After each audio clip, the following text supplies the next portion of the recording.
الحمد للہ رب العالمین والصلاة والسلام علی سید الانبیاء وخاتم المعصومین واصحاب الطیبین الطاہرین ولعنۃ اللہ علی اعدائهم الرافضین الکافرین المرتدین الی یوم الدین. اما بعد فاعوذ باللہ من الشیطان الرجیم. بسم اللہ الرحمن الرحیم. ومن یبتغی غیر الاسلام دینا فلن یقبل منہ وہو فی الآخرۃ من الخاسرین. صدق اللہ العظیم. گزشتہ درس میں ہم نے اس بات کو بیان کیا کہ فریق مخالف کا اصول کیا ہے، فریق مخالف کس طریقے سے اپنا دین لیتا ہے، امت مسلمہ سے فریق مخالف کا اصول کیا ہے، جدا ہے، جس میں ہم نے 5 چیزیں بیان کی تھی کہ امت مسلمہ سے فریق مخالف کے اختلاف کی بنیاد کیا ہے. تو بنیاد کیا ہے کہ اس کا اصول جدا ہے، اور پھر ہم نے فریقین کے اصولوں کو بھی ذکر کیا. اور دوسری بات ہم نے بیان کی تھی کہ اختلاف کی نوعیت کیا ہے. اختلاف کی نوعیت آپ احباب کے سامنے آئی کہ ایمان سے لے کر ہر چیز میں کیا ہے، اختلاف. اور اس کے اوپر ہم نے ایک منصفانہ تجزیہ کے طور پر بھی ایک بات پیش کی تھی کہ یعنی ہر چیز میں جب اختلاف ہے تو کوئی ایسی چیز ہے جس میں اتفاق ہو، وہ صرف قرآن ملتا ہے ظاہری طور پر. جب قرآن مجید ملتا ہے تو اب اس صورت میں اگر کوئی منصف آدمی دونوں فریقوں کو بٹھا کر فیصلہ کرے تو جس کے اصول کے مطابق قرآن جمع ہو کر آیا ہے وہ تو اس کو سچا مان سکتا ہے، دوسرا اپنے مذہبی اصول پر رہے گا تو سچا نہیں مان سکتا. اگر اپنا مذہبی اصول چھوڑے گا تو پھر قرآن مجید کو کیا کر سکتا ہے، سچا مان سکتا ہے. اور جب اپنا مذہبی اصول چھوڑے گا تو اس صورت میں اپنے مذہب سے برات کرنا ضروری ہوگی، اس سے نکلنا کیا ہوگا، ضروری ہوگا. اور جب تک اپنے اس مذہبی اصول پر رہتا ہے تو اس وقت تک وہ اس قرآن کو سچا مان سکتا نہیں. یہ تو ہم نے گزشتہ اپنے سبق میں درس میں اس بات کو ذکر کیا. ابھی ہم دیکھتے ہیں کہ کیا فریق مخالف نے جو یہ اصول بنایا یہ ہم اپنی طرف سے ذکر کر رہے ہیں یا انہوں نے خود بھی اپنی کسی کتاب میں اس کو لکھا ہے. سمجھا گئی؟ پھر اس سے آگے ہم جو ہے فریق مخالف سے کچھ باتیں ذکر کریں گے، وہ اس کے بعد ان دونوں اصولوں کے مطابق ہیں، ان کے اصول پر ہم اعتراض کریں گے. کیونکہ گزشتہ سبق میں ہم نے امت مسلمہ کے اصول کو بیان کر کے اس کے بعد امت مسلمہ کے اصول پر کیے جانے والے اعتراضات ان کا بھی ہم نے جواب ذکر کیا ہے. تو اسی طرح فریق مخالف کے اصول پر امت مسلمہ کی طرف سے جو اعتراض کیا جاتا ہے اس کو بھی ہم ذکر کریں کہ ان اعتراضات کے مطابق کیا فریق مخالف کا اصول کہیں ایسا تو نہیں ہے. اس کو اور آسانی سے سمجھ لیں کہ فریق مخالف کا جو اصول ہے سب سے پہلے ہم اس کو قرآن پر پیش کریں گے کہ قرآن کے مطابق یہ درست ہے یا نہیں، ایک بات. دوسری بات ہم یہ کریں گے کہ اس کے اپنے اصول کو اس کی اپنی کتابوں پر پیش کریں گے. سمجھا گئی بات؟ یعنی اس کی اپنی کتابوں کے مطابق بھی یہ اصول درست ہے یا نہیں. تیسری بات ہم اس کے اصول کو خود اس کے ائمہ کی اپنی زندگی پر پیش کریں گے کہ اماموں کی اپنی زندگی کے مطابق بھی درست ہے یا نہیں. اور چوتھی بات ہم فریق مخالف کے اصول سے دیکھیں گے کہ جس کو وہ ایمان کہتا ہے کیا اس کے اصول کے مطابق ایمان اس کو ملا بھی ہے یا نہیں. یعنی اس کے اپنے اصول کا ہم کیا کریں گے، ایک تحقیقی طور پر تجزیہ پیش کریں گے اور ہر آدمی انصاف کے ساتھ اس بات کو کیا کرے گا، سمجھے. تو فریق مخالف نے اصول اپنا بناتے ہوئے سب سے پہلے اللہ رب العالمین کی کتاب قرآن مجید کا انکار کرتے ہوئے قرآن مجید کو پس پشت ڈالا اور اپنے ائمہ کو سر فرشت اول لائے اور کہا کہ یہ قرآن صامت ہے اور وہ کیا ہے، ناطق ہے. یعنی وہ جو بولیں گے قرآن کی تشریح تب ہوگی جب تک قرآن مجید ہے، ورنہ خاموش ہے، اور جب تک قرآن مجید خاموش ہے اس کی بات سمجھ میں نہیں آتی. اور اسی طرح انہوں نے اللہ کے نبی علیہ الصلوۃ والسلام اور اللہ رب العالمین کے فرمان مبارک کو بھی پس پشت ڈالا. اس طرح کہا کہ ہماری بات ہمارے دادا کی پردادا کی پردادا کی، اللہ کے نبی کی اللہ کے نبی کی اللہ کی بات ہے، تو لہٰذا ہمارے امام کی بات کس کی بات ہوئی، یعنی ساری باتوں کو انہوں نے چھوڑ دیا اور اکتفا کس پہ کر لیا، صرف امام کی بات پہ. تو اب ان کے نزدیک جو اصول ہوگا یہی ہوگا کہ امام ان کو جو کچھ بتائے گا اس کو کیا کریں گے، لے لیں. اور جب انہوں نے یہاں تک اس بات کو نقل کیا اور ساری چیزوں کو چھوڑ دیا تو بالآخر میں انہوں نے جب ان کو امت مسلمہ نے دکھایا کہ تمہاری کتابوں سے تو یہ بات بھی ثابت ہے کہ اماموں نے پوری زندگی حضرات صحابہ کرام کی کیا کی ہے؟ اتباع کی ہے، پیروی کی ہے۔ اگر تم اپنے اصول پر بھی رہتے ہو، اپنے اصول پر رہتے ہو کہ دین کن سے لیں گے؟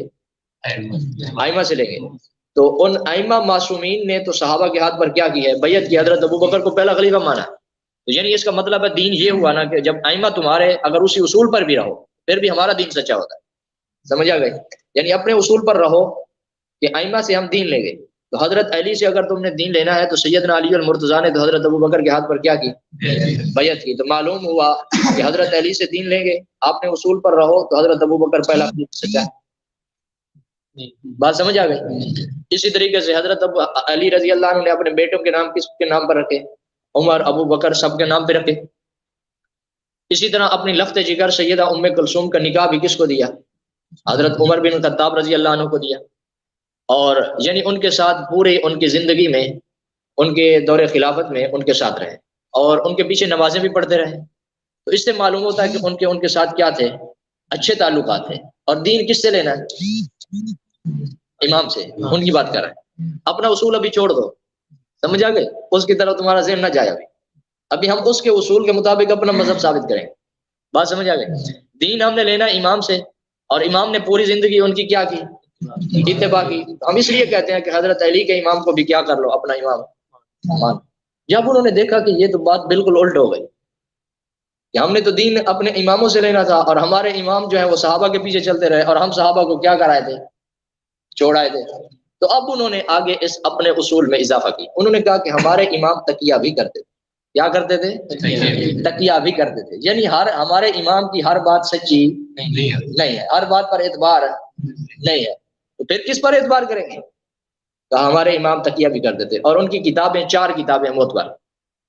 پہلی کتاب کا نام کافی ہے، دوسری کا نام ملا یاد الفقی ہے، تیسری کا نام استبصار ہے، اور چوتھی کا نام تہذیب ہے، تہذیب الاحکام۔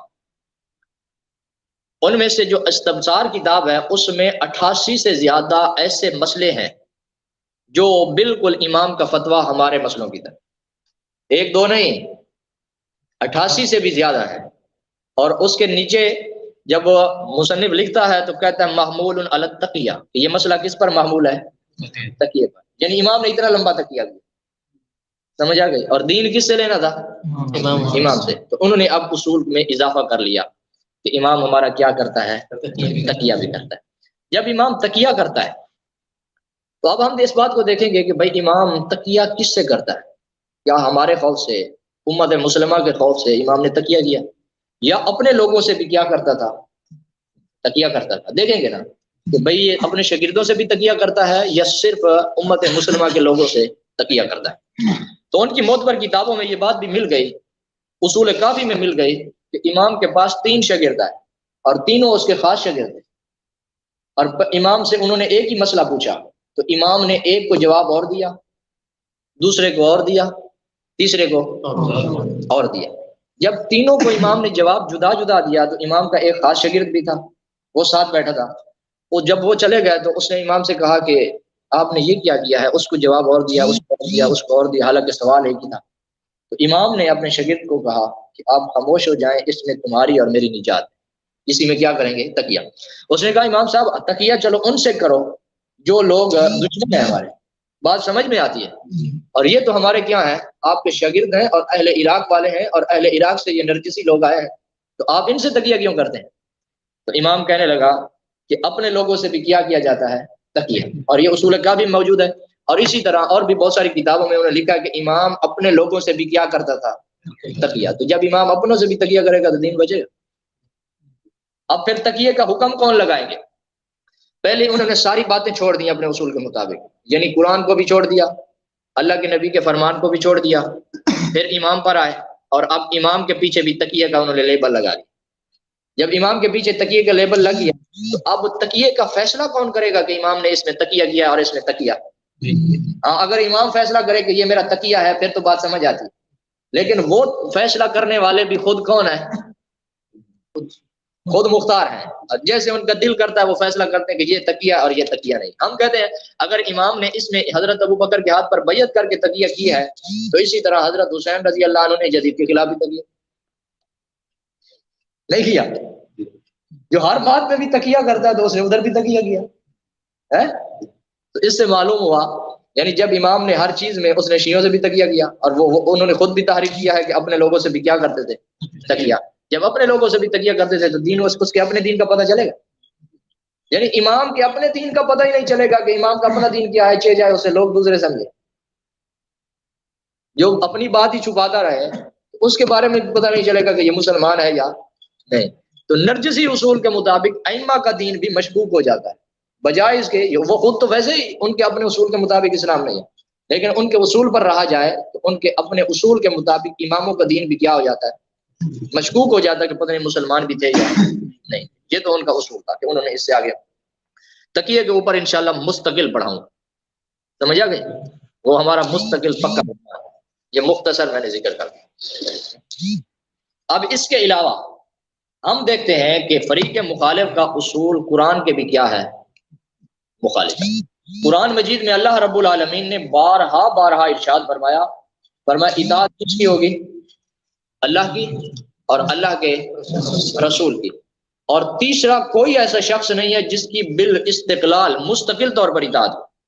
صحابہ کرام کی اتباع بھی تب ہوگی کہ جب وہ اللہ کے محبوب علیہ الصلوۃ والسلام سے دین لے کر ہمیں پہنچا رہے ہیں. بات سمجھ آ گئی؟ یعنی مستقل طور پر ان کی اطاعت بھی نہیں ہے، بالاستقلال. اور صحابہ کرام رضوان اللہ علیہم اجمعین سے ایک صحابی کا دوسرے کے ساتھ کسی بات میں اختلاف بھی ہو سکتا ہے، اور جب کسی کا دوسرے میں اختلاف ہو جائے تو اس صورت میں کیا کریں؟ اللہ کے قرآن میں اصول موجود ہے. فرمایا یا ایھا الذین آمنوا اطیعوا اللہ واطیعوا الرسول واولی الامر منکم فان تنازعتم فی شیء، فرمایا اگر تمہارا کسی بات میں جھگڑا ہو جائے، اختلاف ہو جائے، جیسے نرجسی کے ساتھ ہمارا اختلاف ہو گیا دین میں، فرمایا اس وقت تم کیا کرو؟ اپنی بات کو اللہ اور اللہ کے رسول کی طرف کیا کر لو؟ لوٹا لو. یہ اصول یہ ہے کہ جس بات میں اختلاف ہوگا اس کو اللہ اور اللہ کے رسول کی طرف لوٹایا جائے. اور اللہ اور اللہ کے رسول، جب اللہ کے رسول موجود تھے تو اس وقت تو ان کی طرف لوگ پوچھ لیتے تھے، لیکن اب موجود نہیں تو اب اللہ اور اللہ کے رسول کی طرف کیسے لوٹائیں گے؟ اللہ کی طرف لوٹانا قرآن کی طرف لوٹانا، اور اللہ کے رسول کی طرف لوٹانا اللہ کے نبی کی حدیث کی طرف لوٹانا. بات سمجھ میں آ گئی؟ تو فریق مخالف کہتا ہے کہ یہ سارا ہمارے اماموں کا قول ہے، اور جبکہ اللہ کی ذات فرماتی ہے کہ جب تمہارا اختلاف ہو جائے تو کس کی طرف لوٹا لو؟ اللہ اور اس کے رسول کی طرف. جب اس سے معلوم ہوا کہ فریق مخالف کا اصول قرآن کے بھی مطابق درست ہے نہیں. ایک بات سمجھ آ گئی؟ نمبر 2، دوسرا ہمارا اعتراض یہ ہے کہ فریق مخالف کا جو اصول ہے، فریق مخالف اپنے اصول کو قرآن کی کوئی ایک آیت پیش کرے کہ جس میں ہو کہ ائمہ کی اطاعت کی جائے، جبکہ ہم نے اپنے اصول کے مطابق صحابہ کرام کے لیے آیت پیش کی تھی.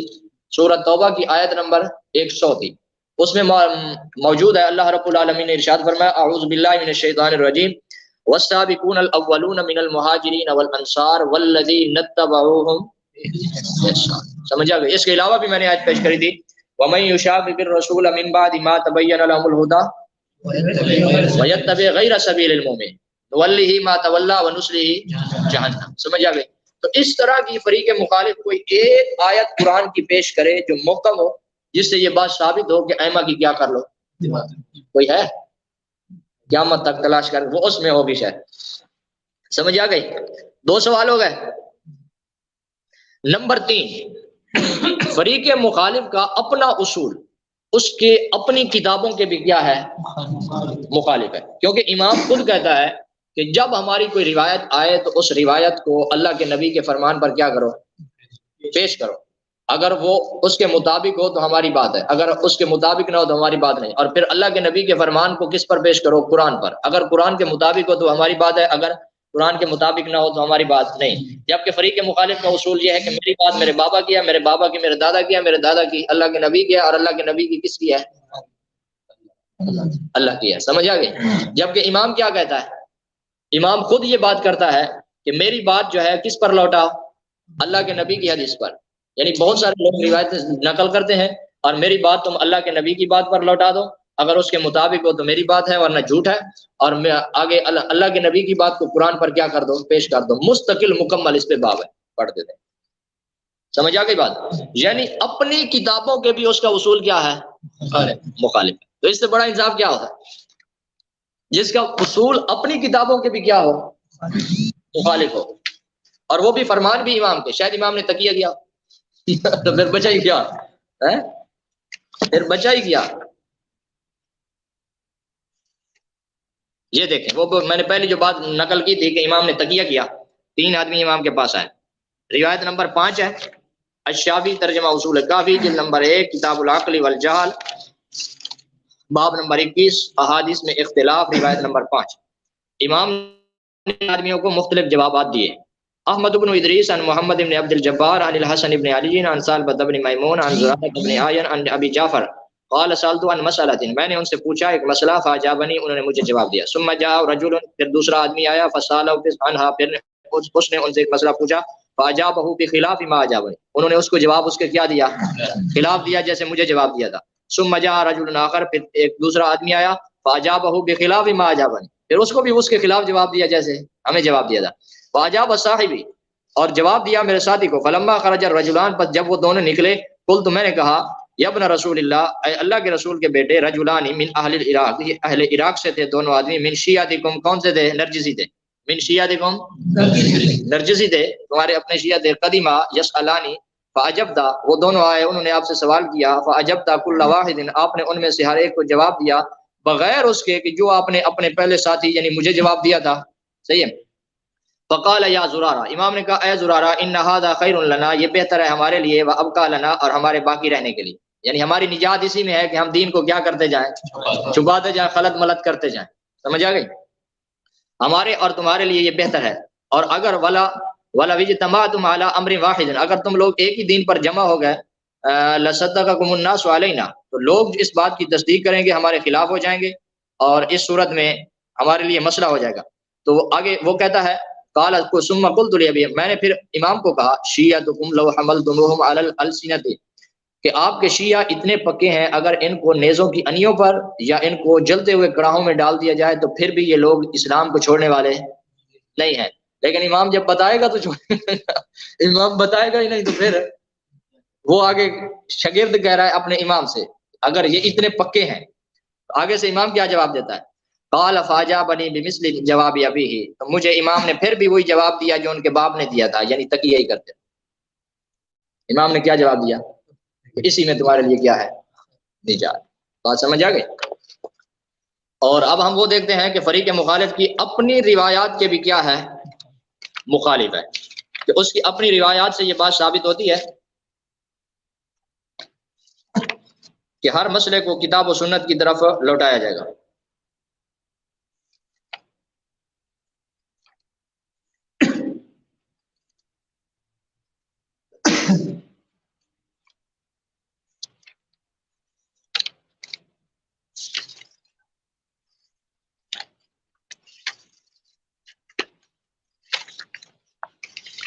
اور ہمارے اصول کے بارے میں فریق مخالف کی اپنی کتاب میں بھی روایت کیا ہے، موجود ہے کہ صحابہ کرام کیا ہیں، سچے ہیں.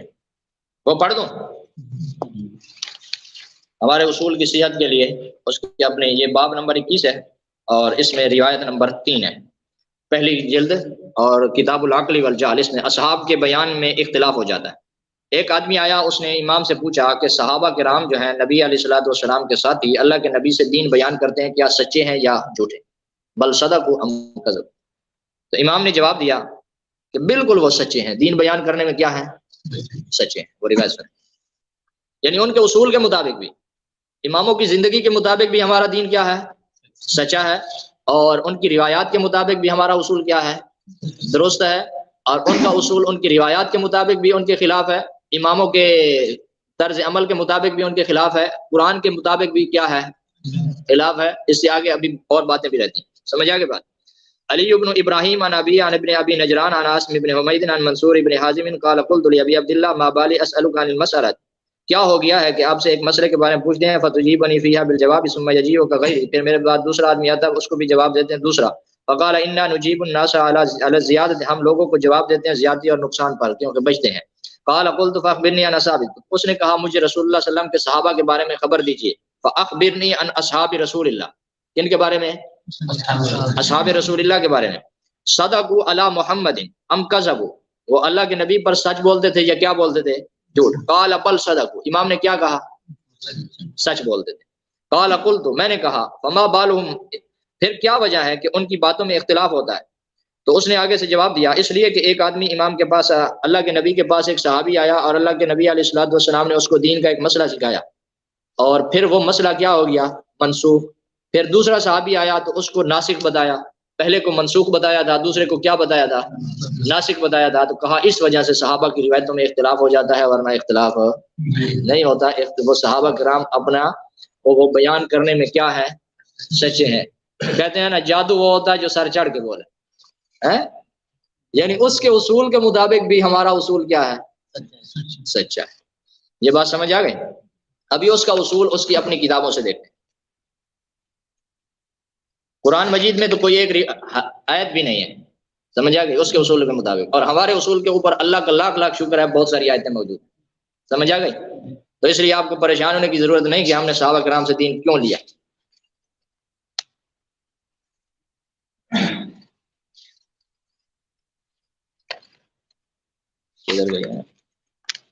احادیث کو اخذ کرنے کا یہ باب نمبر 22 ہے، کتاب العقل والجہل، اس میں موجود ہے احادیث کو اخذ کرنے کا معیار۔ جو حدیث موافق، اس کی پہلی حدیث ہی یہی ہے کہ جو حدیث قرآن کے موافق ہو اس کو کیا کر لو؟ لے لو، اور جو قرآن کے مخالف ہو اس کو کیا کر دو؟ چھوڑ دو۔ علی بن ابراہیم عن ابی عن النوفل عن، میں پھر ان کا کیا نام ہے،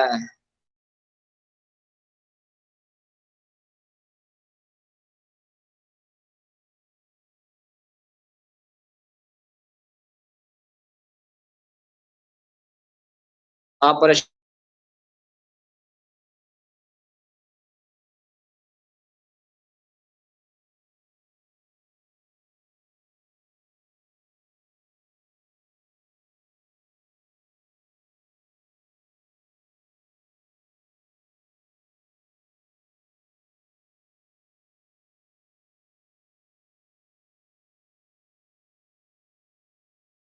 کل حقیقت علی کل حق حقیقتا، ہر حق کے لیے ایک حقیقت ہے، وعلی کل ثواب نورا، اور ہر درستگی کے لیے ایک کیا ہے؟ نور ہے۔ فما وافق کتاب اللہ، جو کتاب اللہ کے موافق ہو فخذوہ، اس کو کیا کر لو؟ وما خالف کتاب اللہ، اور جو کتاب اللہ کے مخالف ہو فدعوہ، اس کو کیا کر دو؟ ایک روایت۔ دوسری روایت بھی اسی طرح، حدیث نمبر 2، جس کے لیے قرآن سے شاہد مل جائے اس کو اخذ کرو۔ یہ میں نے جب اس کے شیعہ ذاکر اللہ یاری سے میں نے مناظرہ کیا نا، میں نے اس کے سامنے یہ پیش کی نا، تو اس نے فوراً ہی میری کال ختم کر وہ سمجھ گیا کہ یہ ہمارے اصول سے کیا ہے؟ واقف ہے۔ اس نے جیسے ہی کہا کہ یہ روایت جو صحیح نہیں، میں نے کہا کتنا جھوٹ بولتے ہو، روایت کے پرکھنے کے لیے معیار تو یہ ہے کہ جو روایت قرآن کے مخالف آ گئی اس کو کیا کر دیا جائے گا؟ چھوڑ دیا جائے گا۔ تو ہمارے اصول بھی یہی ہے، تمہارا اصول بھی یہی ہے، پھر جو مخالف قرآن کی آ جاتی ہیں تم ان کو چھوڑتے کیوں نہیں؟ سمجھ آ گئی؟ تو فوراً جو ہے وہ بہت پریشان ہو گیا۔ وہ کون سی روایت پڑھ رہا تھا؟ روایت تھی کہ حضرت حسین رضی اللہ عنہ کے لیے مٹی کربلا سے لائی گئی، تو جیسے مٹی کربلا سے لائی گئی تو اللہ کے نبی علیہ الصلوۃ والسلام نے اس کو کیا کیا؟ سونگا، اور بتایا کہ کربلا میں حضرت حسین کیا ہو جائیں گے؟ شہید۔ میں نے قرآن مجید بولا، وہ اس سے پہلے 3 گھنٹوں سے بیان کر رہا تھا، تو جیسے ہی اس نے میری کال اٹھائی تو میں نے قرآن مجید بولا۔ میں نے کہا، اس نے کہا آپ سے بات نہیں کروں گا۔ میں نے کہا اگر چلو میرے ساتھ بات نہیں کرتے ہو نہ کرو، لیکن آج ایک چھوٹے سے مسئلے پہ بات کرتے ہیں۔ اس نے کہا بتائیں۔ میں نے کہا بس ایک میرا سوال سنیں۔ میں نے کہا 3 گھنٹوں سے آپ نے مٹی کے اوپر 3 گھنٹے لگا دیے اور سارا ٹائم ضائع کر دیا۔ اگر آپ سورت لقمان کی آخری آیت پڑھ لیتے تو کبھی دوبارہ آپ مٹی کا نام بھی نہیں لیں گے۔ تو وہ کہنے لگا کہ اس میں کیا ہے؟ اس میں ہے کہ جو آدمی فوت ہوتا ہے تو اس کو اپنی موت سے پہلے اس جگہ کا بھی علم نہیں ہوتا کہ میں کہاں کیا ہوں گا، فوت ہوں گا، کون سی زمین پر فوت ہوں گا، میری موت کہاں آئے گی۔ نہ کسی نبی کو، نہ کسی ولی کو، کسی کو بھی معلوم ہوتا نہیں۔ تو پھر یہ کہاں سے آ گیا کہ حضرت حسین کی مٹی لائی گئی اور چوما گیا اور پھر اس وجہ سے ہم ٹھیکری پہ سجدہ کر دیں؟ تو اس نے کہا یہ تمہاری روایتوں میں ہے۔ میں نے کہا ہماری روایتوں میں ہے تو ہمارا تو اصول ہے، قرآن کے مخالف آئے گی تو کیا کریں گے؟ چھوڑ دیں گے۔ اور یہ قرآن کی صراحتاً کیا آ رہی ہے؟ خلاف۔ اگر ہم اس کی تعویل کریں کہ بھائی خواب تھا تو خواب جدا بات، خواب وہ اس میں ایک علامت ہوتی ہے لیکن وہ پکی بات پھر بھی نہیں ہوتی، وہ جدا بات ہے۔ لیکن اگر ہم اس کی تعویل نہ کریں تو قرآن مجید کے مخالف آئے گی تو ہم کیا کر دیں گے؟ اس کو چھوڑ دیں گے۔ اور میں نے کہا یہ اصول تمہارے ہاں بھی ہے لیکن تم اس پہ عمل نہیں کرتے ہو۔ اور پھر اسی آیت کے تحت ان کی تفسیر کمی میں بھی یہی بات لکھی تھی کہ یہ 5 چیزیں ایسی ہیں جن پر نہ کوئی نبی مطلع ہے اور نہ کوئی ولی مطلع. سمجھ آ گئی؟ وہ 5 چیزیں کیا ہیں؟ اعوذ باللہ من الشیطان الرجیم ان اللہ عنده علم الساعہ، اللہ کے پاس ہے قیامت کا علم، یعنی جب اللہ چاہے گا آئے گی، اس سے پہلے اللہ کے محبوب علیہ السلام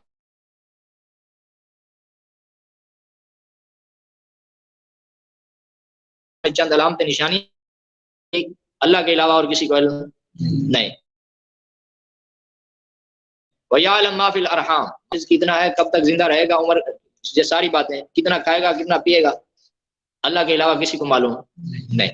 وَمَا تَدْرِي نَفْسٌ مَاذَا تَكْسِبُ غَدًا، کون سا آدمی کل کیا کام کرے گا، نبی ہو ولی ہو اس کو بھی خبر نہیں. اور دوسری آیت میں بھی آ رہا ہے اللہ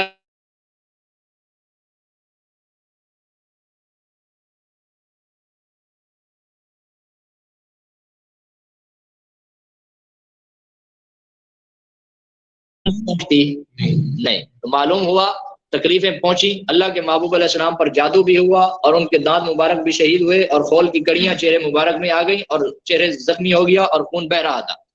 سمجھ آ گئے؟ تو فرمایا کل کون سا آدمی کیا کام کرے گا یہ بھی معلوم نہیں. وما تدری نفس بأی ارض تموت، اور کون سا آدمی کہاں فوت ہو جائے گا یہ بھی معلوم. وما تدری نفس بأی ارض، کون سا آدمی کون سی زمین میں، اور موقع محض ہے. اب اس کے مخالف جو بھی روایات آئیں گی ہم اس میں کیا کریں گے؟ تعویل. اگر تعویل کی گنجائش نہیں ہوگی تو پھر کیا کریں گے؟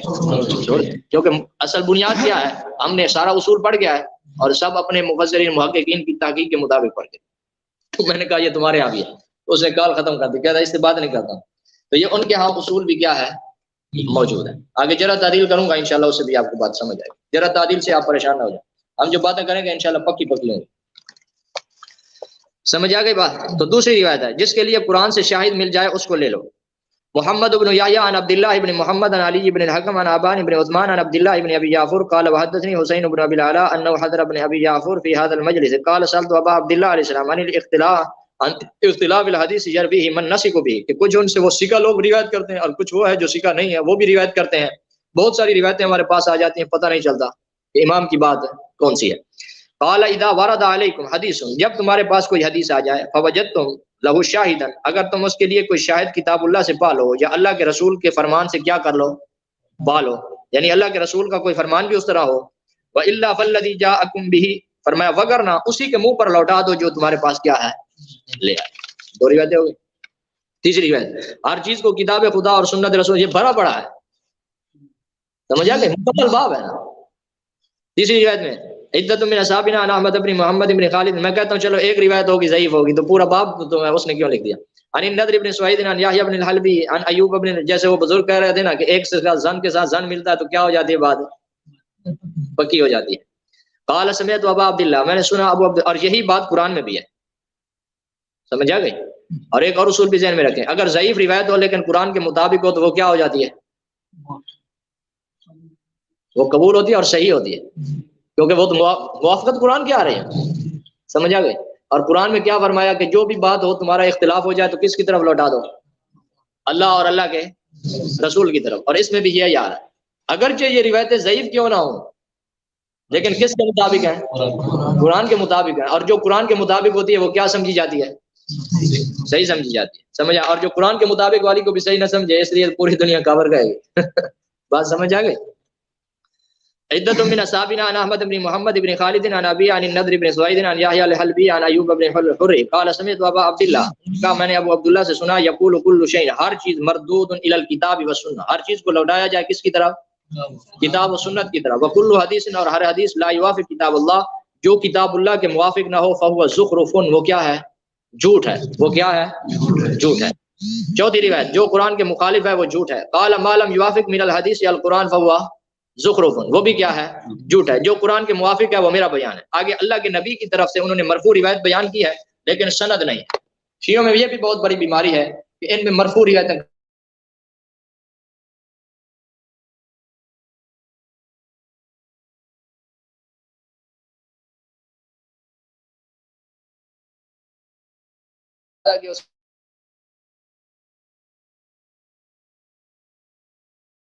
کے دادا کے اللہ کے نبی ہاں جو ہے وہ روایتیں ہوتی ہی نہیں ہے، اسی امام سے اکتفا کرتے ہیں۔ اور امام پر اکتفا کیسے کیا؟ جب کتاب لکھی گئی تو امام تھا ہی نہیں، اور آخر تو پھر امام پر اکتفا کیسے ہوا؟ یعنی وہی راوی جو جھوٹے موٹے تھے ان کے اوپر انہوں نے کیا کر لیا؟ اکتفا کر لیا، اور ان جھوٹے راویوں پر وہ جیسے بیان کرتے گئے ویسے لکھتے گئے۔ اب بات سمجھ آ گئی؟ کہتے ہیں جو قرآن کے مخالف ہے وہ جھوٹ ہے۔ علم یوافق من الحدیث القرآن فهو زخرف، جو قرآن کے موافق ہے وہ میرا بیان ہے۔ اللہ کے نبی کی ایک روایت بیان کی ہے لیکن آگے سند نہیں ہے، صرف ابو عبداللہ تک ہے جو اس وقت پیدا بھی نہیں ہوئے تھے۔ محمد بن اسماعیل عن الفضل بن شادان عن ابن ابی عمیر عن ہشام بن الحکم وغیرہ عن ابی عبداللہ، بس وغیرہ سے آگے کون ہے؟ عن ابی عبداللہ، بس عن عبداللہ عن ابی عبداللہ یعنی امام جعفر صادق، یہ ان کی کنیت ہے۔ قال خطب النبی، وہ کہتے ہیں کہ اللہ کے نبی نے خطبہ دیا بمنا، منا میں، فقال ایھا الناس، اور فرمایا اے لوگوں، ما جاءکم، جو تمہارے پاس آ جائے، انی، میری طرف سے، یوافق کتاب اللہ، اور وہ اللہ کی کتاب کے کیا ہو؟ موافق ہو، فانا قلت، وہ میں نے کہا ہے، فرمایا وہ میری بات ہے، وما جاءکم، اور جو تمہارے پاس آ جائے، یخالف کتاب اللہ، اور اللہ کی کتاب کے کیا ہو؟ فلم اقول، فرمایا میں نے نہیں کہا۔ تو یہ اللہ کے محبوب کی طرف سے ایک روایت۔ آگے جو مخالف کتاب و سنت کے ہو، فرمایا اگر کوئی آدمی ایسا کرتا ہے تو وہ کفر کرتا ہے۔ وبہذا الاسناد، اور اس کی سند اوپر والی ہے۔ عن ابن ابی عمیر عن بعض اصحاب، روایت نمبر 6، قال سمعت ابا عبداللہ، کہتے ہیں میں نے سنا ابو عبداللہ سے، یقول، وہ کہتے ہیں من خالف کتاب اللہ، جس نے اللہ کی کتاب اور سنت محمد صلی اللہ علیہ وسلم کی مخالفت کی، فقد کفر، اس نے کیا کیا؟ تو اپنے اصول کے مطابق کیا ہو گئے؟ ہو گئے نا؟ تو پھر یعنی جو اپنی کتابوں کے اعتبار سے بھی، اپنے اصول کے اعتبار سے بھی کیا ہو جائے۔ اس لیے ہم کہتے ہیں کہ اپنے اصول پر رہ کر اپنے مذہبی اصول کے مطابق اپنے آپ کو کیا ثابت کرو؟ مسلمان ثابت کرو۔ جب آپ کو اصول یاد ہوگا، آپ کو پتا ہوگا، تو پھر یہ کام چلا سکتے ہیں۔ اب بات سمجھ آئی؟ ہاں، تو اس سے بڑا انصاف کوئی نہیں ہوتا کہ آدمی اپنے اصول کے مطابق بھی کافر ہو جائے۔ صحیح ہے؟ تو اس طرح جو ہے، یعنی پہلے اللہ کے نبی کے فرمان پر پیش کی جائے گی، پھر اس کے بعد کس پر پیش کی جائے گی؟ قرآن پر پیش کی جائے گی۔ یہ بات سمجھ آ گئی؟ اس کے علاوہ اور بھی بہت ساری کیا ہیں؟ روایات ہیں مکمل، اس پہ باب ہے۔ تو یہ 3 صورتیں تھیں۔ یہ بات سمجھ آ گئی؟ اس سے آگے ہمارا چوتھا سوال یہ ہے کہ فریق مخالف جس کو خود دین کہتا ہے وہ بھی ان کے پاس نہیں ہے، یعنی جس کو وہ خود کہتا ہے کہ یہ ہمارے لیے کیا ہے؟ دین ہے۔ آسانی سے سمجھ لیں، فریق مخالف کا اصول یہ ہے کہ ہم دین حضرات اہل بیت سے لیں گے، اور پھر ہم پوچھتے ہیں کہ حضرات اہل بیت نے اس کے علاوہ کوئی قرآن لکھا تھا؟ تو وہ کہتے ہیں بالکل، حضرت علی نے قرآن لکھا تھا۔ کیا کیا تھا؟ قرآن لکھا تھا۔ اور آپ نے اصول سن لیا کہ حدیث کو پرکھنے کے لیے کس چیز کی ضرورت ہوتی ہے؟ قرآن کی۔ یعنی جب، اور پھر وہ قرآن کہاں ہے؟ تو کہتے ہیں وہ آخری امام کے پاس ہے۔ وہ روایتیں آگے میں پڑھوں گا جب قرآن کی بات آئے گی، یہ مختصر سن لیں۔ کہتے ہیں بھائی قرآن کس کے پاس ہے؟ کہتے ہیں وہ امام کے پاس ہے۔ آپ لوگوں کو نہیں دیا؟ نہیں، ہمیں نہیں دیا، جب امام آئے گا تو دے گا۔ تو اس کا مطلب یہ ہوا کہ حدیثوں کو پرکھنے کا معیار کیا تھا؟ قرآن، اور وہ ہے نہیں۔ اور جب قرآن نہیں ہے تو اسلام باقی بچا، یعنی پتہ ہی نہیں چلے گا کہ یہ حدیث ٹھیک ہے یا نہیں ہے، کیونکہ معیار یہ ہے۔ سمجھ آ گئی؟ تو اس لیے اس سے یہ بات بھی ثابت ہوئی کہ جس کو فریق مخالف خود اسلام کہتا ہے اس کے پاس وہ بھی نہیں۔ سمجھ آئی بات؟ یعنی ان کا نظریہ یہ ہے کہ حضرت علی نے اس کے علاوہ اور قرآن لکھا تھا۔ جب حضرت علی نے اور قرآن لکھا تھا تو وہ کہاں ہے؟ وہ امام کے پاس ہے، ان کے پاس نہیں ہے۔ جب ان کو دیا ہی نہیں ہے تو ان کے پاس نہیں۔ اور اسلام کس میں ہے؟ قرآن میں، اور حدیثیں ساری اس پر پرکھنی ہے۔ سمجھ آ گئی؟ جب ترازو ہی نہیں ہوگا تو چیز کا تول کیسے کیا جائے گا کہ یہ ٹھیک ہے یا یہ ٹھیک ہے نہیں ہے؟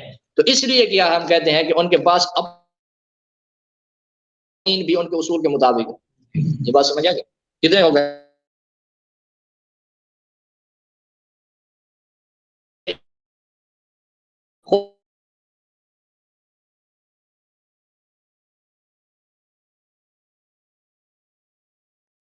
اور اسی طریقے سے ان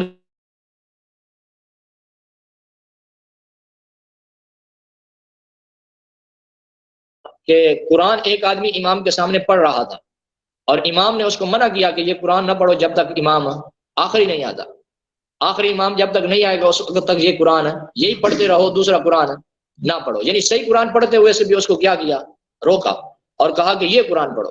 اور ان کا اصول یہ ہے کہ صحابہ سے دین لیں گے تو صحابہ مرتد ہو گئے تھے، اور پھر اماموں نے خود ان کو کہا کہ صحابہ کا قرآن کیا کر لو، پڑھو. یعنی مرتدین کا قرآن دے کر امام نے خود ان کو ان کے اپنے اصول کے مطابق کیا بنا دیا. سمجھے؟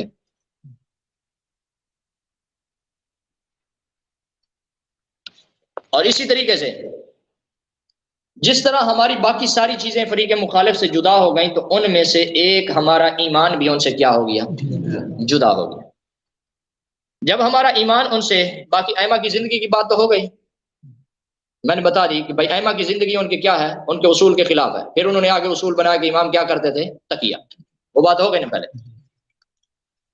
تو ابھی اس سے جیسے ہماری باقی ساری باتیں ان سے جدا ہو گئیں، تو ان میں سے ایک بات، ہمارا اور ان کا اصول کی وجہ سے ایمان بھی کیا ہو گیا، جدا ہو گیا. ان کا ایمان اور ہو گیا، ہمارا ایمان اور ہو گیا. ابھی اسی نہج پر ہم فریق مخالف سے ایک سوال کرتے ہیں بس، کہ جو تمہارا اپنا ایمان ہے، جس کو تم کیا کرتے ہو، اپنا ایمان کہتے ہو، اس اپنے ایمان کے بارے میں اپنی کتابوں سے ایک روایت پیش کرو جو کیا ہو، صحیح ہو. 4 شرطیں ہیں، 4 شرطیں لکھ لو.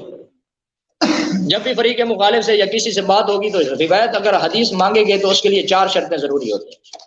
متواتر کے ساتھ ساتھ یہ شرطیں بھی. متواتر اگر ہو جائے گی تو وہ تو جدا بات ہے، متواتر تو پھر ٹھیک ہے، لیکن متواتر کے علاوہ اگر کبھی آپ جو ہے اس سے انصافی طور پر کہیں بھائی ایک روایت ہی پیش کر دیں، پھر کیا کہیں گے، نمبر 1 روایت صحیح ہو، جس کو تم صحیح کہتے ہو، کیا ہو. پھر آگے بتاؤں گا چل کے انشاءاللہ کہ اس کو وہ صحیح کیا کہتے ہیں، اور صحیح کی تعریف میں بھی ان کا تعارض ہے، یعنی خود بھی متعین نہیں کر سکتے کہ صحیح کس کو کہتے ہیں. روایت کیا ہو، صحیح ہو. نمبر 2 صریح ہو، یعنی اس میں لفظ ایمان موجود ہو. صریح کا معنی وضاحت ہو، ٹھیک ہے، صحیح ہو، صریح ہو. نمبر 3 غیر معارض ہو، کیا ہو، جب صحیح کی تعریف میں بھی تعارض ہوئے گا تو کوئی غیر معارض بچے گی یعنی پورا دین ہی نہیں بچے گا. ان 4 شرطوں کے ساتھ آپ مانگ کے دیکھیں، ان سے کہیں ایک حدیث پیش کر دیں. متواتر تو متواتر رہی، کیا کریں، صحیح ہو، صریح ہو، غیر معارض ہو، یعنی اس کے تعارض کا مطلب ہوتا ہے ایک روایت دوسرا کہے دوسری روایت اس کے خلاف ہو، یعنی ایک دوسرے میں تعارض نہ ہو. صحیح ہو، صریح ہو، غیر معارض ہو، مرفوع ہو. کیا ہو، مرفوع کہتے ہیں اللہ کے نبی کا فرمان، اور اللہ کے نبی کا فرمان ان کی کتابوں میں ملتا نہیں ہے. سمجھ آ گئی؟ تو ہمیشہ انصاف یہ کیا جاتا ہے کہ ہمارے ساتھ اگر ان کا اختلاف ہے تو ہم اللہ کے نبی کو کیا دیتے ہیں، ترجیح دیتے ہیں. ہمارے نزدیک معصوم وہ ہیں، اور جو متفق معصوم ہے فیصلہ بھی اس کے ساتھ ہوگا. سمجھ آ گئی؟ جو مختلف بھی معصوم ہے ان سے فیصلہ ہوگا، وہ معصوم کہیں گے، اور ہم کہیں گے کہ انہوں نے ایسے ایسے کام کیے ہیں نا جو ان کی اپنی کتابوں سے بھی ان کی عصمت ثابت ہوتی نہیں ہے. سمجھ آ گئی؟ تو پھر جب ان کی عصمت متفق نہیں ہے تو ان سے کیا ہے، ان پر بات بھی ختم نہیں ہوگی. اور قرآن کا اصول بھی یہ ہے کہ جب تمہارا کسی بات میں اختلاف ہو، اللہ اور اللہ کے نبی کی طرف اس بات کو کیا کر لو، لوٹا دو. سمجھ آ گئی؟ تو اس طرح جو ہے ہم ان سے روایت مانگیں گے کہ اپنے ایمان پر، جس کو تم ایمان کہتے ہو، کیا کہتے ہو، تم ایمان، اس اپنے ایمان پر ایک روایت پیش کرو جو کیا ہو،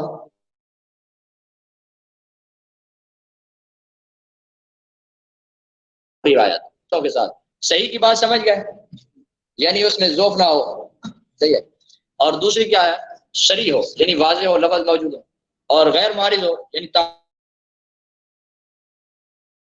مذہب میں بہت تعارض پایا جاتا ہے، اور حتیٰ کہ صحیح کی تعریف میں بھی کیا ہے، تعارض ہے. صحیح ہو، صریح ہو، غیر معارض ہو، اور مرفوع ہو، اللہ کے نبی کا کیا ہو، فرمان. آگے سند جو ہے وہ جیسی بھی ہو. سمجھ آ گئی؟ یہ بات سمجھ آ گئی؟ تو ہم کہتے ہیں اپنے ایمان پر ایک روایت پیش کریں جو صحیح، صریح ہے.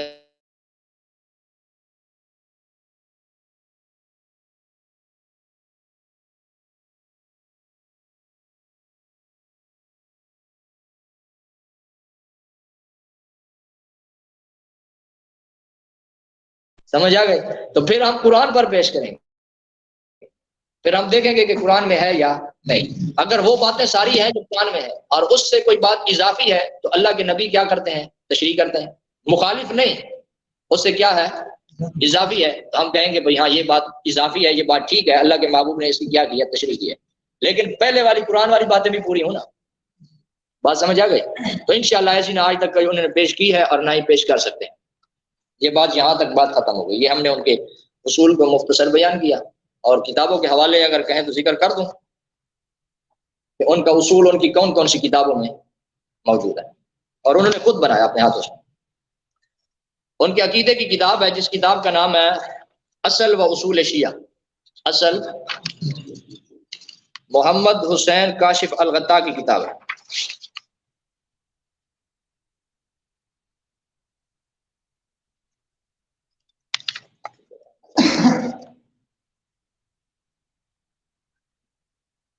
محمد حسین کاشف الغطا.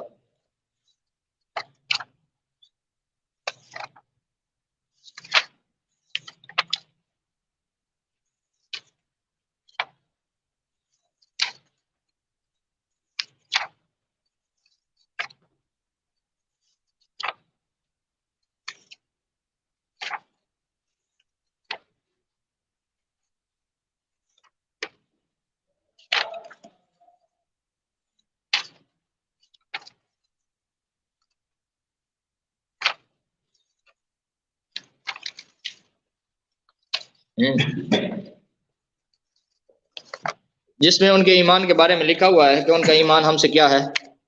جدا ہے. اس میں انہوں نے شروع میں بنیاد میں ہی لکھا ہے، پہلے لکھتا آ رہا ہے کہ امت مسلمہ کے ساتھ جو ہے فریق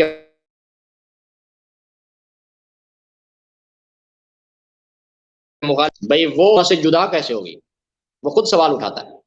اس کتاب میں لکھتا ہے، اصول فروع دونوں لکھتا ہے. اصول کہتے ہیں، میں نے پہلے بتایا تھا، بنیاد کو یعنی ایمان کو. اصول فروع دونوں کے لکھتا ہے، امت مسلمہ کے بھی لکھتا ہے، ان کے بھی لکھتا ہے. ان کے لکھنے کے ساتھ ساتھ کیونکہ اس نے کتاب کا نام ہی لکھا اصل الشیعہ و اصولھا، سمجھ آئی؟ یعنی ان کا اصل بنیاد اور اس کے کیا ہیں؟ اصول، اساس ہے. وہ لکھنے کے بعد آگے چل کر لکھتا ہے کہ بھائی یہ دونوں ساتھ ساتھ تھے، امت مسلمہ کے ساتھ وہ فریق مخالف بھی تھا، پھر یہ آپس میں ایک دوسرے سے جدا کیسے ہوگا؟ سمجھ آ گئی؟ تو پھر وہ لکھتا ہے کہ اس کی وجہ یہ بنی کہ یہ دین ان سے لیتے ہیں، اور یہ دین کے ہم دین کس سے لیتے ہیں؟ صحابہ سے، یعنی وہ صحابہ سے لیتے ہیں اور ہم ائمہ سے لیتے ہیں. تو اس وجہ سے یہ آپس میں جدا ہو گئے. وزادوا رکنا خامسا، اور پھر فریق مخالف نے وزادوا خود ہی زیادہ کر لیا پانچواں رکن، اور امامت ہے، یعنی خود انہوں نے اپنا امامت کا عقیدہ کیا کر لیا؟ اضافہ کر لیا. عربی والی کتاب بھی ہے، اردو والی کتاب بھی ہے. اسی طریقے سے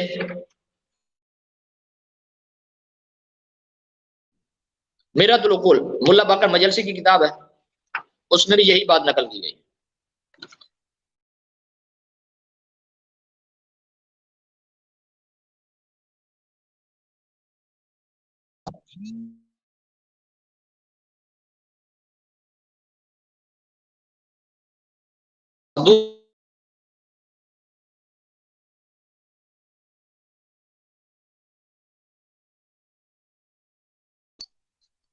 تو تقسیم ہونے کے بعد ایک پارٹی صاحب اقتدار تھی، یعنی ان کے پاس کیا تھی؟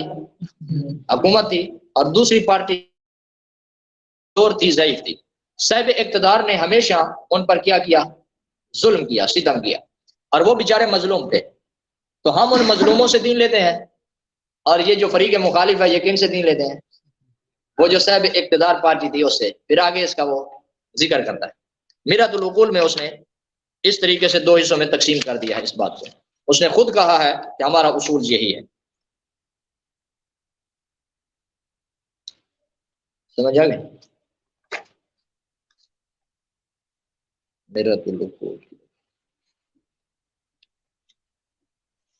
ایک کا نام مدرسہ اہل بیت تھا، اور دوسری صاحب اقتدار پارٹی تھی. مقدمہ میرات العقول جلد نمبر 1 صفحہ نمبر 3 تا 6، یعنی شروع سے ہی اس نے بنیاد میں ہی اس بات کو کیا کیا ہے؟ تحریر کر دیا. اور اسی طریقے سے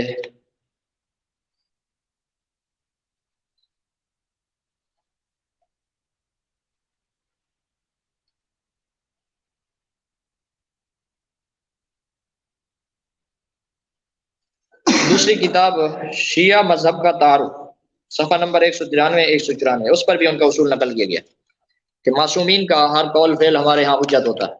سمجھ آ گئے؟ اور باقی اگر نہ بھی نقل کریں تو میں نے وہ اصول کافی کی روایت نقل کر دی تھی، آپ کو بتا دی تھی کہ ہمارا بات کس کی بات ہے، باپ کی، دادا کی اور وہ سب کی، سمجھ آ گئی؟ وہ میں نے پہلی جلد میں اس کا حوالہ بھی آپ کو لکھوا دیا۔ یہ تو وہ کتابیں جو بعد میں لکھی گئی ہیں، اور وہ کتاب کون سی ہے جو سب سے پہلے لکھی گئی۔ تو یہ تو تھا یہ ان کے ہم اصول پر جو اعتراض کرتے ہیں، اور ان کے اصول کے مطابق ہم ان کو کہتے ہیں کہ تمہارے پاس دین اور اسلام نہیں۔ یہ بات سمجھ آ گئی؟ اب اس سے آگے ہم چلیں گے، ایمان پر بات کریں گے۔ کس پر؟ کیونکہ شروع سے ہماری جو ان سے جدا ہو یا تو وہ کیا چیز تھی؟ ایمان۔ ابھی ہم اس سے آگے کس پر بات کریں گے؟ ایمان پر، کہ ان کا ایمان کیا ہے اور ہمارا ایمان کیا ہے، اور پھر ہم انصاف کریں گے، دونوں کا ایمان لکھیں گے، ٹھیک ہے؟ اور دونوں کا ایمان لکھنے کے بعد پھر ہم انصاف کریں گے، ہر فریق کو کہیں گے کہ بھئی اپنا ایمان لکھو۔ اپنا ایمان لکھنے کے بعد پھر ہم اس ایمان کو پیش کریں گے ہر فریق کی کتابوں پر۔ سمجھ آ گئی کہ اس کا ہر فریق کا ایمان اس کی اپنی کتاب کے مطابق بھی ہے یا ویسے باتیں کر رہے ہیں؟ سمجھ آ گئی؟ پھر کتاب کے بعد ہم اس کو پیش کریں گے اس کی حدیثوں پر، اس کی اپنی حدیثوں پر۔ دو لائنیں بن گئی جدا جدا، تو ان کا ایمان ہم ان کی حدیثوں پہ پیش کریں گے، اپنا ایمان کس پہ پیش کریں گے؟ اپنی۔ پھر ان حدیثوں کو کس پہ پیش کریں گے؟ قرآن پہ۔ پھر فیصلہ کر لیں گے کہ کس کا ایمان درست ہے اور کس کا۔ یہ آسان طریقہ ہے، اس سے ہر آدمی فیصلہ کر سکتا۔ تو اس کے لیے آپ کی اگر بات ہوگی اسلام اور کفر پر، تو آپ یہ لکھیں گے، فریق مخالف سے کہیں گے کہ آپ کا اسلام سے کوئی تعلق نہیں ہے۔ جب آپ کا اسلام سے کوئی تعلق نہیں ہے تو آپ اپنا ایمان تحریر کریں۔ پھر جو وہ ایمان تحریر کرتا ہے، جو باتیں وہ لکھتا ہے، صحیح ہے، جتنی لکھے گا کہ یہ ایمان ہے، یہ ایمان ہے، یہ ایمان ہے، جن چیزوں کا ایمان میں ذکر کرنا ضروری ہے آپ نے اس سے وہ لکھوا لیں۔ جب وہ لکھ لیتا ہے تو اس کے لکھنے کے بعد آپ نے اس کو کہنا ہے کہ اپنی کسی عقیدے کی کتاب سے یہ کیا کر دو، دکھا دو، ثابت نہیں، دکھا دو، تاکہ پتہ چلے کہ یہ کیا ہے، مذہب کا ایمان ہے۔ ہم فرد کی بات نہیں کرتے، پھر ہم لوگ کہیں گے آدھے کافر ہیں۔ ہم کلیئر بات کریں گے مذہب کی۔ کس کی؟ مذہب کی۔ کہ مذہب کا ایمان ٹھیک ہے یا نہیں ہے۔ اگر مذہب کا ایمان درست ہے مذہب ٹھیک ہے، اگر مذہب کا ایمان درست نہیں ہے تو جو اس میں آئے گا کیا ہوگا، اس پہ مکمل فتویٰ۔ بات سمجھ آ گئی؟ تو اس لیے ہم اس سے کہیں گے، یعنی اگر ان سے بات ہوگی کس پر، اسلام اور کفر پر، تو پہلے سب سے ہم یہ کہیں گے کہ فریق مخالف اپنا اصول، اپنا ایمان تحریر کرے۔ سمجھ آ گئی بات؟ جب وہ اپنا ایمان تحریر کر لیتا ہے، آپ لکھ لیں، اگر وہ تحریر کرتا ہے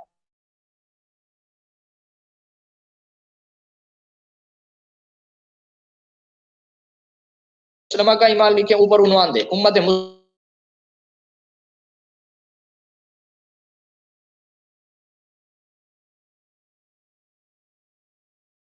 اور آپ لکھیں فریق نرجسی مذہب کے مطابق ایمان، ٹھیک ہے؟ درمیان میں آپ قرآن والا ایمان، ایک طرف امت مسلمہ کا ایمان لکھ لیں، ایک طرف ان کا ایمان لکھ لیں، اور پھر جو قرآن میں ایمان ہے اس پر ملاتے جائیں، ٹک کرتے جائیں کہ کس کا ایمان قرآن کے مطابق پورا آ رہا ہے۔ بات سمجھ آ گئی؟ اور پھر قرآن کے بعد یا قرآن سے پہلے ہم ان کی کتابوں سے بھی دیکھیں گے کہ تمہارا اپنا ایمان کتابوں میں بھی ہے یا نہیں ہے۔ یہ نہیں کسی نے خود کو نہیں بنا لیا۔ سمجھ آ گئی؟ اس سے انصاف بڑا کوئی ہو سکتا ہے؟ جی ہاں جی، بہت اچھا انصاف ہے اور طریقہ ہے، اس طرح آدمی سمجھے۔ تو جب وہ اپنا ایمان لکھ لے گا تو لکھنے کے بعد ہم اس کو کہیں گے کہ اپنے عقیدے کی کسی کتاب سے دکھا۔ کس سے؟ عقیدے کی۔ جب وہ اپنے عقیدے کی کتاب سے دکھائے گا پھر ہم کہیں گے کہ اس بارے میں وہی شرط، کوئی ایک روایت پیش کریں جو کیا ہو، صحیح ہو، متواتر تو دور گئی، کیا ہو، صحیح ہو، صریح ہو، غیر معارض ہو، مرفوع ہو، ایسی کوئی ایک روایت پیش کریں۔ جب وہ روایت پیش کر دے گا، ابھی تک تو انہوں نے کوئی روایت پیش ہی نہیں کی، جب وہ روایت پیش کریں گے تو پھر ہم اس کو کیا کریں گے، قرآن پر پیش کریں کہ قرآن کے مطابق ان کا ایمان درست ہے یا نہیں۔ ابھی آپ لکھیں، سب سے پہلے آپ فریق مخالف کا ایمان لکھ لیں۔ توحید پر ایمان، اوپر عنوان لگا لو نا، فریق مخالف کا ایمان، تاکہ بات سمجھنی بالکل آسان ہو جائے۔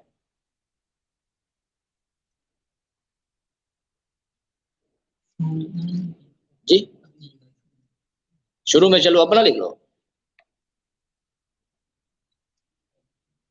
امت مسلمہ کا ایمان۔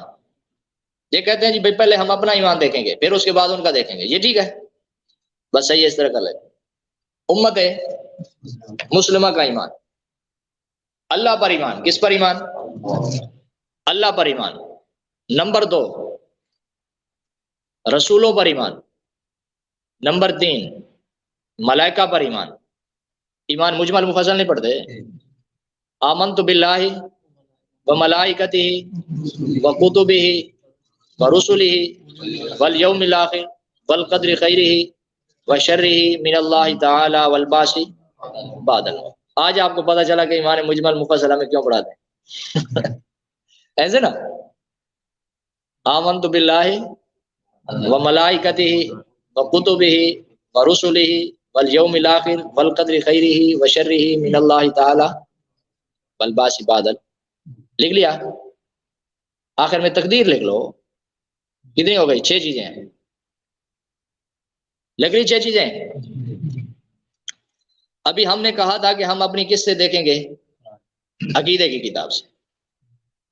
تو عقیدے کی کتاب سے آپ کو دکھانا تو ضروری نہیں ہے، کیونکہ آپ خود کہہ رہے ہیں کہ بھائی ہمیں ہمارے بچوں کو یہ پڑھاتے ہیں. ایسے نا، ایمان مجمل پڑھ لو اور ایمان مفصل. وہ چھوٹے ہمارے پاس آتے ہیں، ان کو میں بھی یاد کرواتا ہوں. اور یہ ہماری وہ چھوٹی چھوٹی کتابیں نماز حنفی میں بھی لکھا، سمجھ آ گئی؟ تو عقیدہ کی کتابوں میں بھی لکھا ہے. عقیدہ طحاویہ جو ہے وہ اس پر مبنی ہے. کس پر؟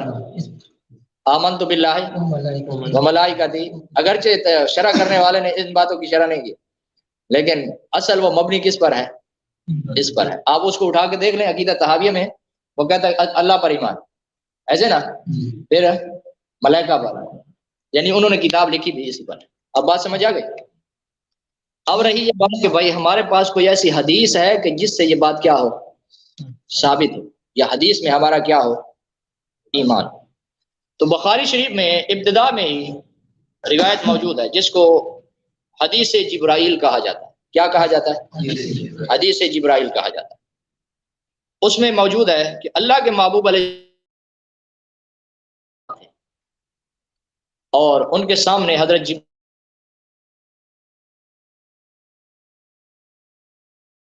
ایسے بالکل صاف ستھرے تھے، ایسے لگتا تھا یعنی اجنبی تھے. صحابہ کرام کہتے ہیں اجنبی تھے، ہم پہچانتے نہیں تھے، لیکن یوں لگتا تھا کہ یہاں سے اٹھ کے آ گئے. آدمی دور سے آتا ہے تو بالوں پہ گرد غبار ہوتی ہے، کپڑوں پہ گرد غبار ہوتی ہے. وہ ہمیں پتہ نہیں چلتا تھا کہ یوں لگتا تھا بالکل صاف ستھرے، اور ہم پہچانتے نہیں تھے، اجنبی. اور وہ بیٹھ گئے، انہوں نے اپنے گھٹنے اللہ کے نبی کے گھٹنوں کے ساتھ کیا کر لیے؟ ملا لیے. اور پھر یا تو یہ ہے کہ اپنے ہاتھ اللہ کے محبوب کے گھٹنوں پر رکھے، یہ ہے کہ اپنے گھٹنوں پر رکھ کر بیٹھے. صحیح ہے، مختلف اس میں. تو جب بیٹھ گئے تو اللہ کے محبوب علیہ الصلوۃ والسلام سے انہوں نے پہلا سوال کیا، مل ایمان یا رسول اللہ، اے اللہ کے نبی ایمان ہے کیا چیز ہے؟ تو اللہ کے نبی علیہ السلام نے ان کو بتایا کہ ایمان یہ ہے اللہ پر ایمان لا، ملائکہ پر ایمان لا، رسولوں پر ایمان لا، کتابوں پر ایمان لا. اور وہ ساتھ ساتھ جیسے اللہ کے محبوب نے فرمایا نا اللہ پر ایمان لا، وہ کہتا ہے صدقت یا آپ نے سچ فرمایا. پھر فرمایا ملائکہ پر، کہا صدقت یا آپ نے سچ فرمایا. ساری باتیں بیان کی تو وہ کہتے ہیں اللہ کے محبوب آپ نے کیا کیا؟ سچ فرمایا. تو جیسے ہی پھر پوچھتے ہیں کہ مل اسلام یا رسول اللہ، اللہ کے محبوب علیہ الصلوۃ والسلام اس سے آگے کچھ وضاحت کرنا. اور اس کے بعد جب وہ یہی چیزیں 6 کی 6 چیزیں اس میں کیا ہیں؟ موجود ہیں. اور امام مسلم رحمۃ اللہ علیہ نے اس روایت کو 11 سندوں سے نقل کیا. کتنی سندوں سے؟ 11 سندوں سے. اور وہ ساری سندیں ایک دوسرے سے جدا جدا ہیں. بات سمجھ آ گئی؟ متواتر تو نہیں ہے لیکن مشہور تک پھر بھی پہنچتی ہے. اور ہم نے فریق مخالف سے سوال کرنا کہ ایک دکھا دو. کتنی؟ ایک. اس کی سند ایک ہو، بس ایک ہی دکھا حوالے لکھا. بات سمجھ آ گئی؟ حدیث جبرائیل. تو حدیث جبرائیل میں جب حضرت جبریل امین چلے گئے، اس کے بعد صحابہ کرام نے اللہ کے محبوب علیہ السلام سے سوال کیا یا رسول اللہ یہ آدمی کون تھا؟ تو اللہ کے محبوب علیہ السلام نے فرمایا یہ حضرت جبریل تھے اور تمہیں تمہارا ایمان سکھانے آئے تھے. کیا کرنے آئے تھے؟ تمہیں تمہارا ایمان سکھانے آئے تھے. تو پہلی چیز کیا ہے؟ ایمان ہے. اور ہماری بات بھی کس پہ ہو رہی ہے؟ ایمان پہ. اور اصول بھی ہم ایمان کے پڑھ رہے ہیں. سمجھ آ گئی؟ تو اللہ کے محبوب علیہ الصلوۃ والسلام نے صحابہ کرام کو بتایا کہ یہ حضرت جبریل تھے اور تمہیں تمہارا ایمان سکھانے آئے تھے. حدیث مل گئی. ابھی اس حدیث کو ہم نے قرآن پہ پیش کیا. سمجھ آ گئی؟ کوئی اور کر بس کرے نماز کے بعد جب پڑھتے رہے. چلو یہ پورا کر لیتے ہیں، پھر دوسرا جو ہے نا ان کا پھر کر لیں۔ تو اس حدیث کو ہم کس پہ پیش کریں گے؟ قرآن۔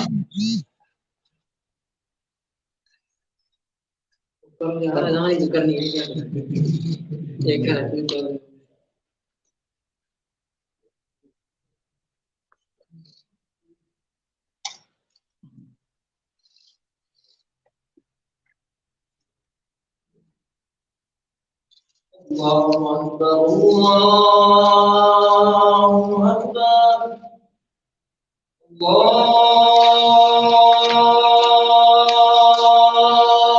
اکبر اللہ اکبر۔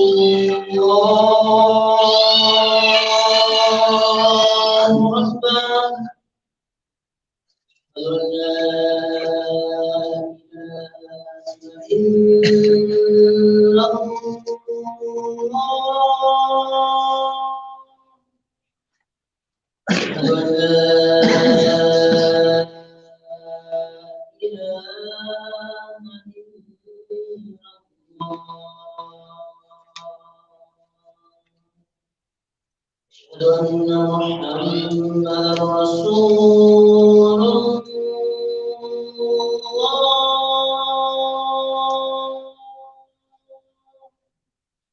أشهد أن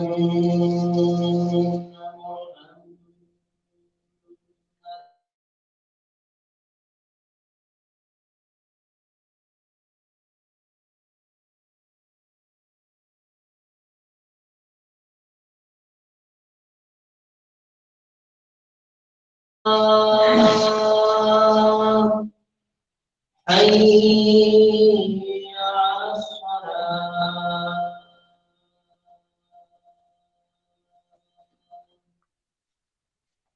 حي على الفلاح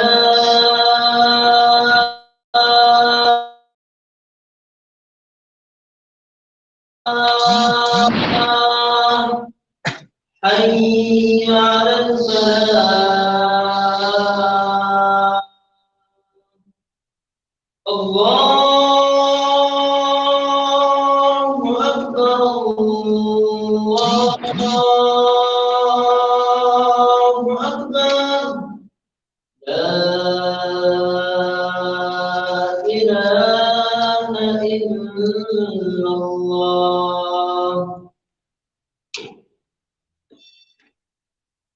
ہاں جی پڑھیں جی، پیش کریں۔ اعوذ باللہ من الشیطان الرجیم، یہ سورۃ بقرہ ہے۔ آپ لوگوں کے پاس قرآن نہیں ہے تو اٹھا لیں، دیکھیں تو صحیح نا، جو لکھنے والے ہیں وہ لکھ لیں، دیکھو گے تو اطمینان ہو جائے گا، پھر یہ نہ پریشان رہو کہ پتہ نہیں ہمارا ایمان بھی صحیح تھا یا نہیں۔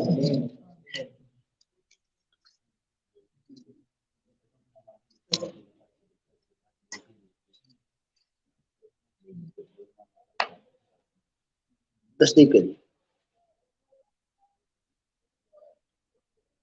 اللہ کے نبی کا کام ایمان سکھانا ہوتا ہے، سمجھا گئے؟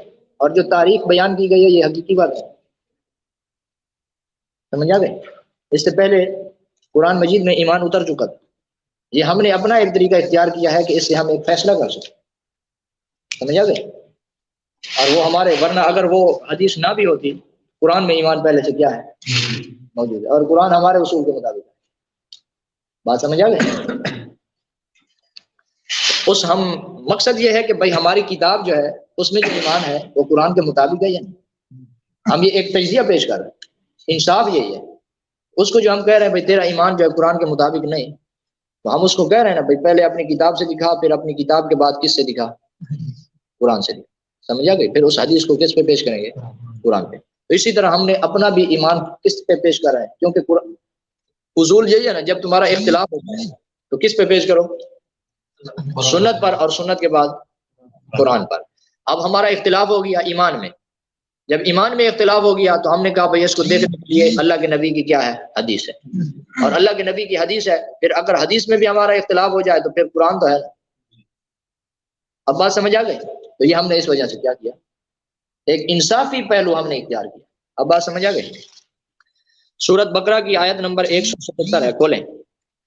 اعوذ باللہ من الشیطان الرجیم لیس البر ان تولوا وجوہکم، فرمایا یہ نیکی نہیں ہے کہ تم اپنا چہرہ مشرق مغرب کی طرف پھیر لو، ولکن البر، لیکن نیکی یہ ہے من آمن باللہ، جو اللہ پر کیا لایا، والیوم والملائکۃ والکتاب والنبیین، نبیوں پر کیا لایا، ایمان لایا۔ کتنی چیزیں بیان کرتے، کتنی، 5 چیزیں ہو گئی۔ کتنی چیزیں ہو گئی؟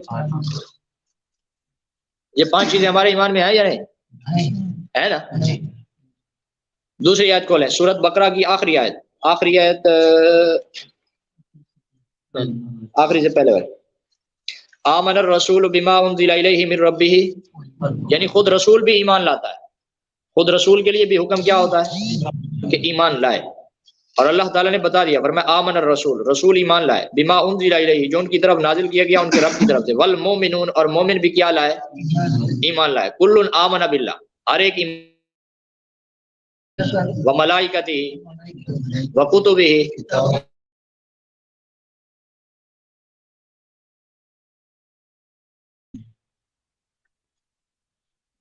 آگے اللہ تعالیٰ نے ان لوگوں کے لیے بھی فرمایا کہ جو ان کا انکار کرتے ہیں وہ کون ہوں گے، کافر۔ تو مختلف کیا، اعوذ باللہ من الشیطان الرجیم، جو سورۃ نساء ہے، سورۃ نساء کی آیت نمبر 136 ہے، چھٹے پارے سے ایک صفحہ پہلے، اعوذ باللہ من الشیطان الرجیم، یا ایھا الذین آمنوا آمنوا، اے ایمان والوں ایمان لاؤ، اللہ پر، اس کے رسول پر، اور کتابوں پر جو نازل کی گئی اس کے رسول پر، اور وہ کتاب جو اس سے پہلے، ومن یکفر باللہ، جس نے کیا کیا، انکار کیا، کس کا، اللہ کا، وملائکتہ وکتبہ ورسلہ والیوم کتنی چیزیں ہو گئی، 5۔ چھٹی چیز تقدیر ہے، تقدیر پر ایمان کی بات قرآن میں نہیں ہے، تقدیر پر ایمان کی بات ہے قرآن میں نہیں ہے، تقدیر پر ایمان لانے کی بات کس میں ہے، حدیث میں ہے، اس کا حکم بھی کیا ہوگا، وہی ہوگا، اس کا حکم بھی کیا ہوگا، وہی، انکاری پر اس کا حکم بھی وہی آئے گا۔ لیکن تقدیر کے بارے میں اللہ تعالیٰ نے قرآن مجید میں دوسری آیات اتاری ہیں، لیکن اس پر مستقل طور پر ایمان لانے کا لفظ اس کے ساتھ قرآن میں موجود نہیں۔ سورۃ فرقان ہے،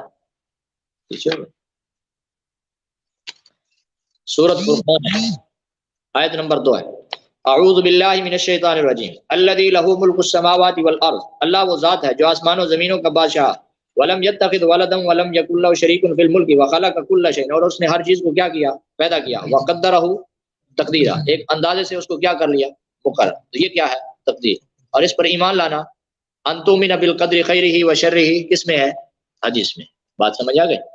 تو جو جہاں جہاں جیسے جیسے اس کا حکم بھی کیا ہوگا، صحیح ہے۔ دعا ہے اللہ پاک ہم سب کو حق سمجھ کر عمل کی توفیق نصیب کرے۔ اسی طریقے سے فریق مخالف کا ایمان لکھ کر پھر اس کی کتابوں سے، پھر اس کو قرآن دے، کتابوں سے تو ملا ہی نہیں کدھر گیا۔ الحمدللہ رب العالمین۔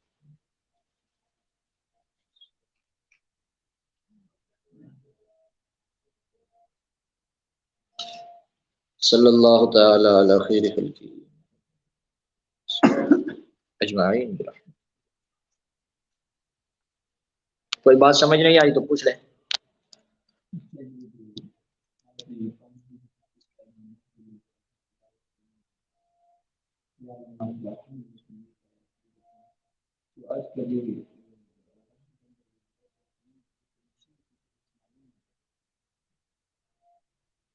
کیا معلوم ہوتا ہے کہ اس کی عمر کتنی ہے؟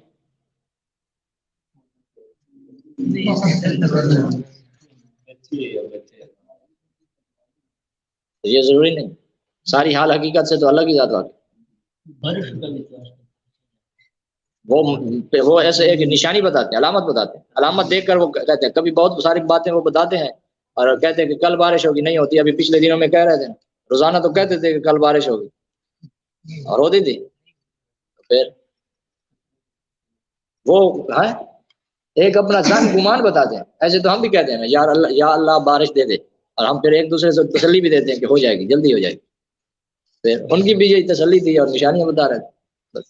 اور ہواؤں کا رخ دیکھ کر، اور یہ ہواؤں کا رخ دیکھ کر وہ جو بتاتے ہیں یہ قرآن مجید میں موجود خود فرمایا کہ ہم ہواؤں کو بھیجتے ہیں اور پھر اس کے پیچھے کیا بھیجتے ہیں، بارش کو بھیجتے ہیں، پھر یہ بات تو ہم پہلے معلوم ہے، سمجھ آئے؟